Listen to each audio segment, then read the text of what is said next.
Me and you, little one-on-one, little heart-to-heart. The powers that be are getting a fucking serious ass grip on, let's just say, the collective. Let's not get too,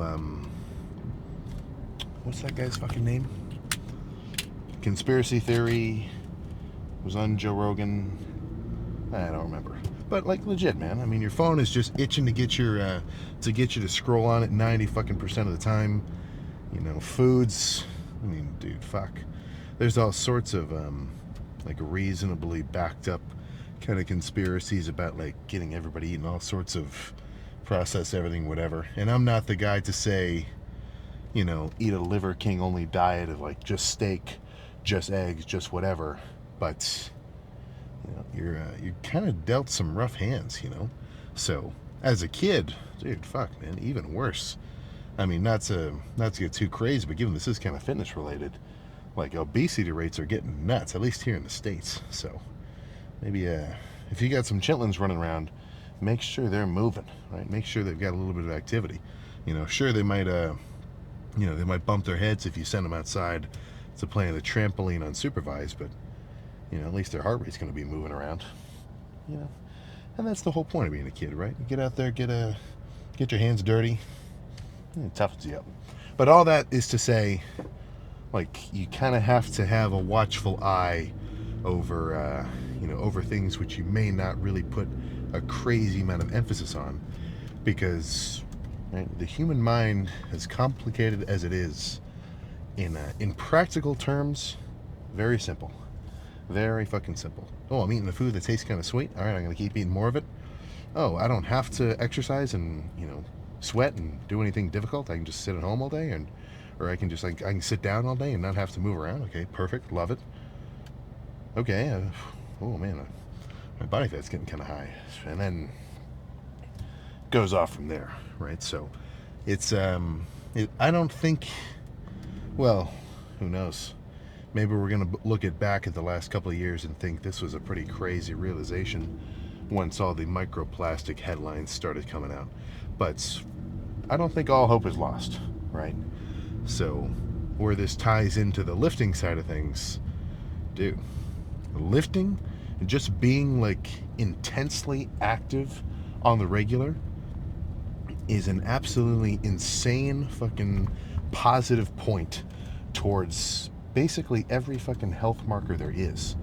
Now, this is not like a health channel, right? Or this is more kind of bodybuilding, weight training centric and of everything else. But it doesn't negate the fact that fucking breaking a sweat from your daily cardio plus some weight-based exercise on the regular is going to be seriously fucking good for you. So that's where not everybody has to be a goddamn like die-hard gym rat bodybuilder dude who's slamming protein shakes like water and wearing tank tops to class. But I really do think everybody should be working out even just a little bit. And by a little bit, I just mean like reasonably consistently. You can just do 45 fucking minutes, like nothing wild. If you took somebody who doesn't work out at all and compared them side by side, sort of starting at the same time, like a fucking like a real experiment, and just had somebody go into a gym, no workout plan, no nothing. Let's just say, all right, man, every day, just come in, just do 10 sets of something, kind of push yourself hard. Doesn't have to be total failure. Dude, those two guys are going to get differentiated pretty fucking quick, because weight-based stimulus is, dude, rather strong.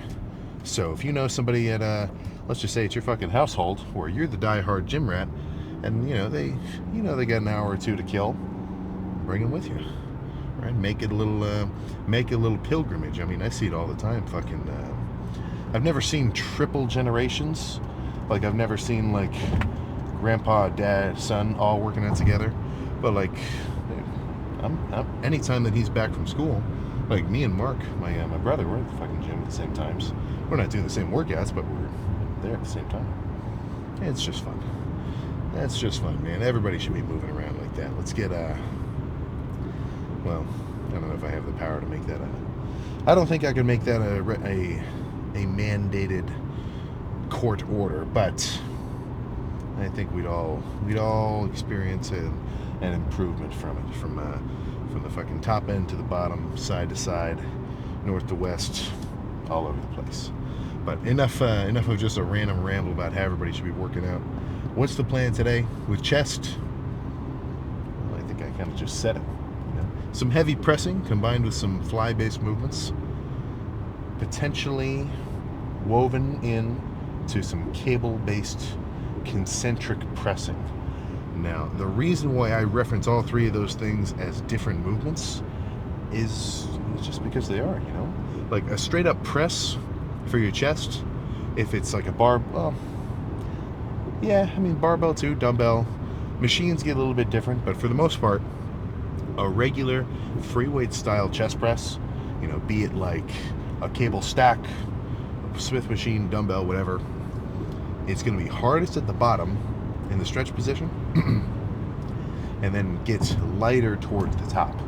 That's why you're not going to catch somebody resting on barbell bench or on Smith bench at the bottom. You know, they're going to lock their arms out and sit there for a second and then go for another rep. So that's kind of the strength curve. It's like as the rep goes from top to bottom, it gets heavier, heavier, heavier, lighter, lighter, lighter, right?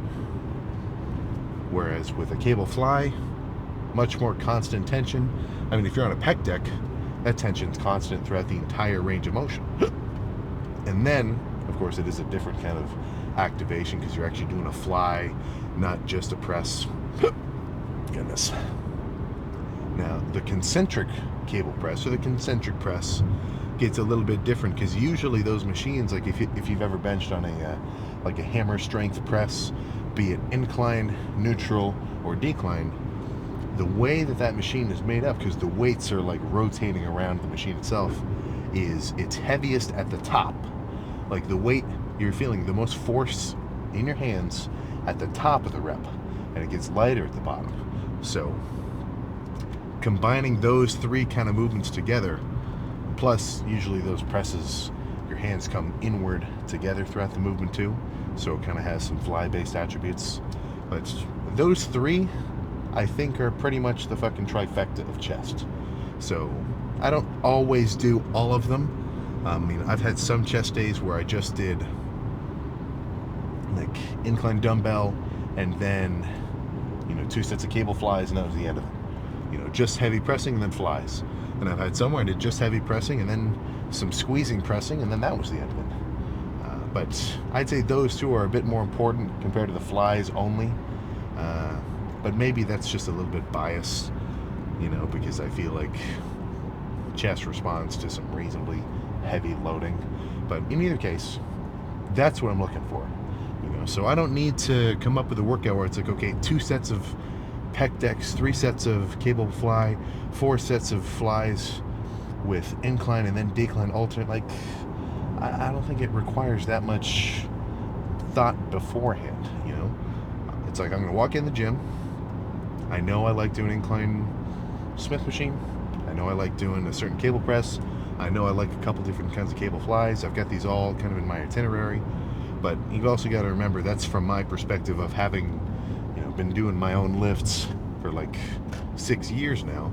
So I kind of have a good gist for it. You know, I don't really have to do a rough draft before I write my final essay. I can kind of just get straight into the final product of it. But it all follows the same skeleton, you know?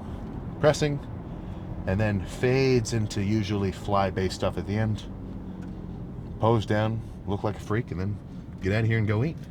So that's kind of the prelude. That's what we're aiming for. So now part 2, let's go make it happen. I forgot to record the first one. Well, I didn't forget, I just didn't actually hit the press. But same shit. I guess you don't know. I'm gonna start today off with flies, squeezing based, burn out like that, and then move on to heavy pressing. So really, I'm just kind of copying how I start my tricep days. Like, I've really been liking triceps. Rope, 1 second hold, slow, real big fucking stretch, instead of trying to do like a stack with 3 plates slapped on the side of it. So we'll see how today's chest day goes. I haven't started with flies for think forever. I've never started with flies.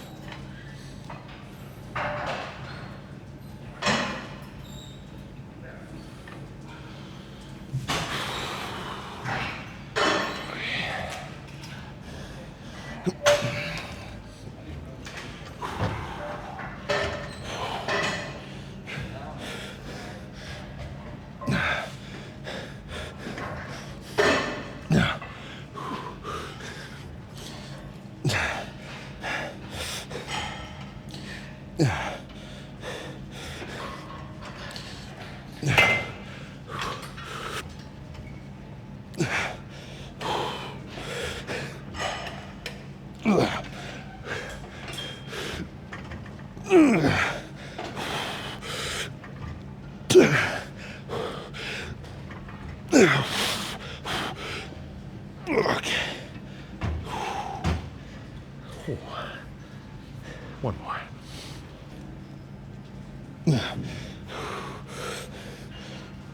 Okay. All right. I was thinking incline Smith machine, but due to personal constraints of somebody doing hip thrusts, let's do heavy bent over cable press instead. Still kind of squeeze focused. Okay.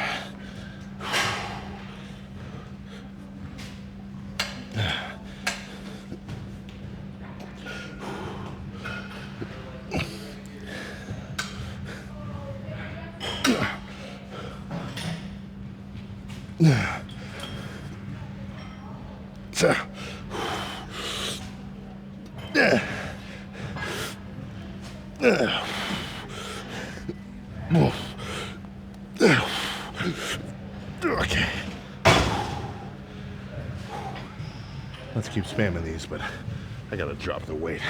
70's a bit much. Let's do 60 for the next one.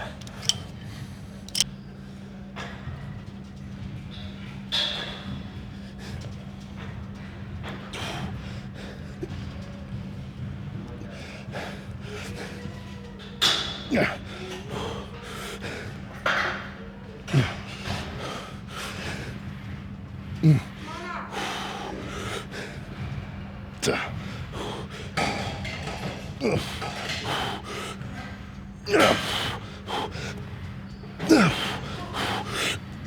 Oh my God. Okay. One more. Yeah, 3 notches of volume. It's like, fucking cut it. Come on. There we go.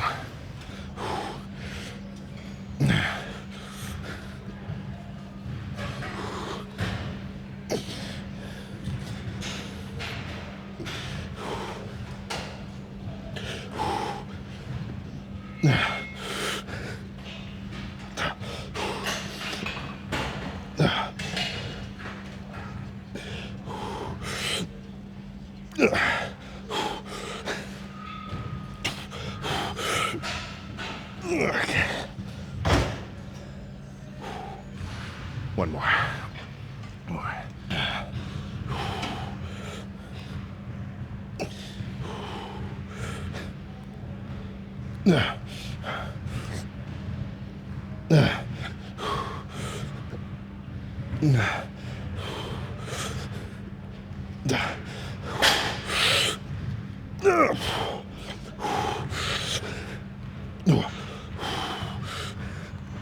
Okay.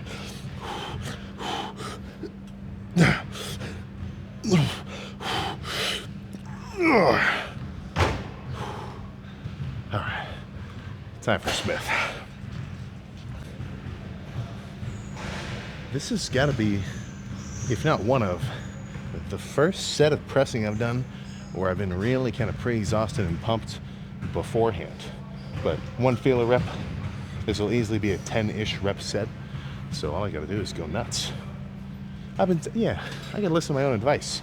Usually I'm one to say, it's like, change your workouts up. If you usually start with curls, maybe start with preachers. Or if you usually start with rope pushdown, maybe start with machine dips. I haven't been holding myself accountable for chest. Today's already going really good, so I think I gotta eat my fucking words about not starting with flies. Goodness.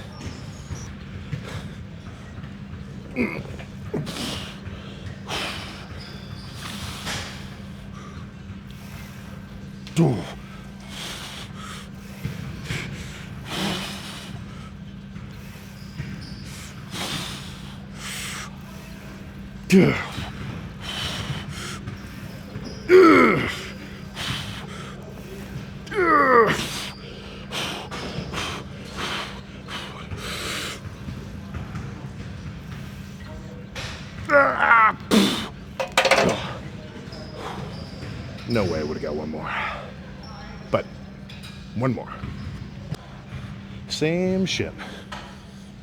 Double the intensity, though. That's the only change I want to make. And a different song. If there's any Spotify execs out there, you guys got to up your game when it comes to the Discover Weekly. Weeks in a row. I'm not going to say trash, but for my liking, zilch.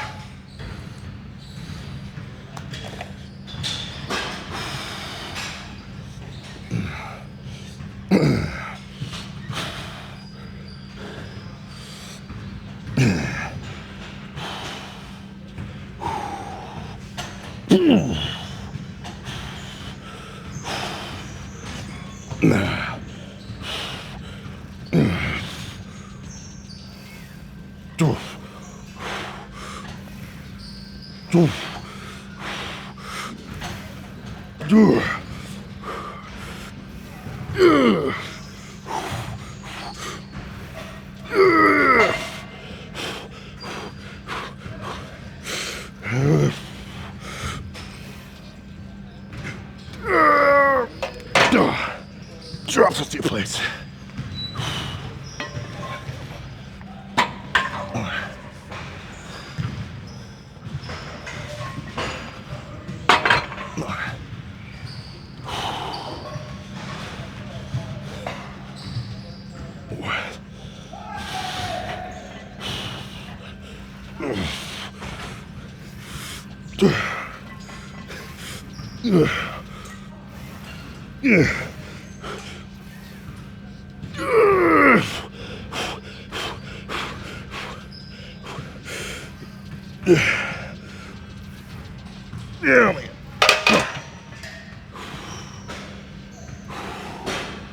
Okay, let's go finish with some kind of fly. Apparently the ender hasn't changed, but the rest of this chest is completely flipped onto its fucking head. This has the makings for pretty much a perfect finisher. So portion A, front of the body flies, just like normal, pretty much full pack activation. You know, failure-ish. Drop the weight by like half and bend over a little, but the biggest change is instead of having my arms up here, perpendicular to my torso, now they're gonna be closer to parallel, pulling kind of down. So really just gives me a crazy stretch, and I'm always fully pumped at the end of it. So kind of a pretty solid confirmation bias.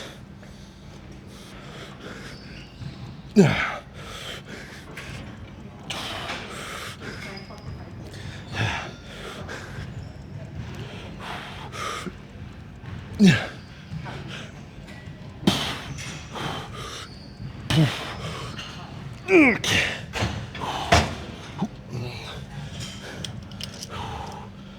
Maybe a little less than half.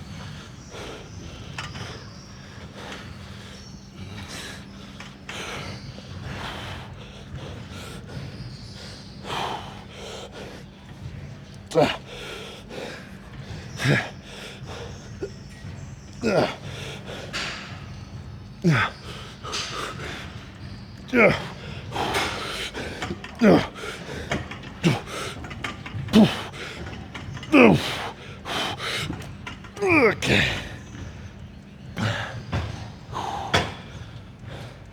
Let's go post down. Yeah. Yeah, geez. I've been missing out on fucking solid ass lifts by not doing some chest days, starting off with flies. Now, I do have, and there is a little bit of a good argument for why starting with the heavy press may be a little more beneficial in a strength context, but I don't need to get any stronger. Like the weights that I'm moving around, like 3 plates on a barbell or however much I'm curling, like That's probably at about maximum effectiveness, if not more than. Like, somebody who has 24-inch arms compared to my like 19, 20-ish ones isn't curling twice as much weight. You know, they could, but they don't need to. You know, at a certain point, it's all about just the intensity of the workout, not the heft of the weight and the tension in whatever muscle. But of course, that doesn't take away the value of a good heavy set. So let's just see how chest is looking, and then get in the car and go home. Whew. Solid ass learning experience for me today. Because now I've got just that many more kinds of chest days I can do, because I've no longer constrained myself to just doing heavy pressing, turning into flies. Man, I was sticking to that pretty sternly too. I wonder what, well, actually I do know what made me switch. All the heavy pressing machines were taken, and I didn't want to do barbell today. So that was my kind of, that was my motivation, I guess. So let's drop the ISO a touch. There we go. Run through a couple classics. I mean, dude, even just standing here. I mean, I know I say it a lot. Let me do a little vacuum.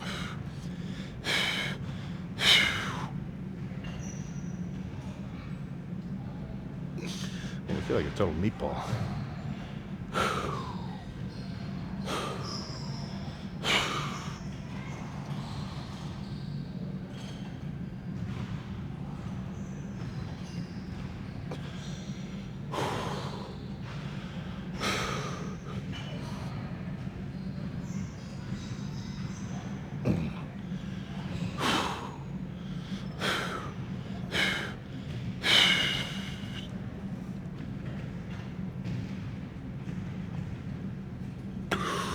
Oh. Apart from a side chest, any other kind of poses with a really serious pump, the pump actually kind of gets in the way. Like when I got my back pumped and I try to do a big like back double bi, my back is so full of blood, it's like it's running into itself. And then when my chest is extra pumped, I feel like I'm just stretching it to try to pull my arm into position. But in either case, you're posing after a pump. I mean, it's kind of just for fun, you know. Anybody that's really working on their posing for real, they're doing that on a dedicated time frame apart from the workout, which I'm gonna have to start doing. I have not done any kind of posing practice or anything else like that. And shit, if I'm gonna be fucking doing a show, you need your own little 1-minute routine to music. I better get on that actually. Because I've seen scrappy posing. It's not that cool. Worth thinking about if that's the trajectory you're going. Let's get out of here. Effectively pumped. Morning weight tomorrow. I have a prediction. If I were to rub or if I were to shake a magic 8-ball and say, how heavy am I going to be tomorrow morning? Guess what that magic 8-ball is going to pop out with number-wise? 270, easy fucking breezy. Yeah, that day, like 2 days ago or something, when I was 269 in the morning, yeah, that was a big spike. The last 2 days, including today, I've been 267, 260, 267 and a half. We're getting there. We're getting there. So the name of the game for me is ensuring that I'm in just enough surplus to be basically as full as possible. So in a main gaining phase, not so important. What you're really aiming for, like if someone were to say, I want to work out, I don't want to get crazy bulked, I just want to stay pretty lean and gain muscle and strength over time, here's what you do, right? However many pounds you weigh lean, you know, make a guess. That's how many grams of protein you should be eating per day. Ish. If you're a little under, whatever. If you're a little over, whatever, you'll be all right. But I think 1 gram for every pound is a pretty solid start. You know, maybe try it for yourself, you know, whatever. Do change it up. I'm not your dad.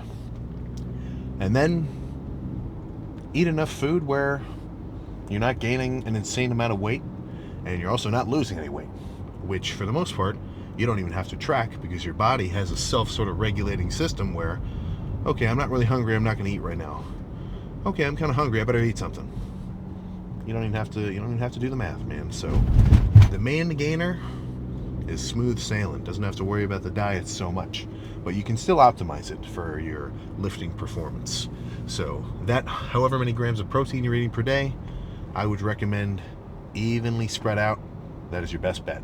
There's no need for like a fasted, like 1 meal per day, like 300 grams, like what would that be? Well, like 3 pounds of steak dinner, as though you just finished your simulated hunt. No. Evenly spread out. That's what you're aiming for, right? You want a steady stream of your fucking, all your essential amino acids and whatnot, which is actually going to contribute to building the muscle that you're tearing down on the daily by doing your lifts. So that's what you should be. I would say that's a pretty agreed upon consensus. Protein, even throughout the day, morning to nighttime, perfect. Now, when it comes to your fats and carbs, there is something to be said about timing your carb intake before and directly after a workout to potentially leverage some extra kind of recovery, as well as kind of just potentially some more energy mid-lift. Now, if you've ever seen somebody walking around the gym and they're slamming Sour Patch Kids or just eating candy like during the workout itself, that's not doing much, and some might say that's actually counterintuitive or counterproductive, because it takes away from a certain post-workout insulin response that you may get from having a big meal. But most of their logic is, okay, I'm working out, I'm burning glucose, I better replenish it instantly. Not that quick of a process, right? It's going to take you a little while to go from mouth to stomach to bloodstream to your fucking muscle cells themselves to be stored as usable kind of fucking glycogen. So immediately mid-workout, unless you're dieting down pretty hard, you're not going to notice a massive energy boost. So in the main gaining kind of a slow gain phase, I'd say when it comes to your carb timing, make sure that your pre-workout meal is one of the bigger ones. I'd say pre-workout and post-workout should be both reasonably large, but carb-wise, I'd recommend maybe a third of your body weight in carbs, at least an hour and a half, 2 hours before the workout. Maybe even getting close to half your body weight in terms of like pounds to grams. So if I'm walking around at 260 or hopefully 270 tomorrow, then the meal that I'm going to have before I work out, 2 hours prior, that's probably going to have about 100 something grams of carbs. And if I were dieting down, I'd have to drop it a little bit because I've only got so many carbs to work with per day. But that's kind of what I'd be aiming for. So over the course of those 2 hours, you will have digested all that fully. It should be kind of stored as much as it will be in all of your muscles, but also the ones that you're about to work just then. Not that it's got to be systemic. Like you're not just gonna burn up extra muscles in your. Well, maybe you will. Either way, being carved up pre-workout, that is gonna improve your lift. You'll be more pumped. You'll be more energized. You'll have more strength. You'll have more endurance, everything under the sun. So, post-workout, that's when I'd say maybe have some sweets, man. Right? If your gym has a vending machine, speaking from actual fucking experience, like just now, I'll get a thing of fucking fruit snacks and slam some pretty quickly digestible carbs, aka a lot of probably a variety of like sucrose and fructose and whatever else. I mean, there's a million different kinds of sugars, but still they're all going to act pretty fucking similar. And after your workout, your body's like, dude, I need some fucking carbs, man. I just stressed out my whole system, man. I burned up some fuel. I got to replenish this. So what do you do when your car's out of gas? Fill that shit up. So that's kind of the idea there, if you get a little bit of my gist. But post-workout, for a real meal, when I get back to the house, that'll be complete. This was just kind of just because I knew I was hungry and I wanted some immediate glycogen replenishment. So a real post-workout meal, that's going to be that 50 grams of protein-ish, 100 or so grams of carbs, and then probably 20, maybe 30 grams of fats, which I could see all that pretty easily coming from one ribeye, so that might put me over the 50 gram of protein mark, but that's all right.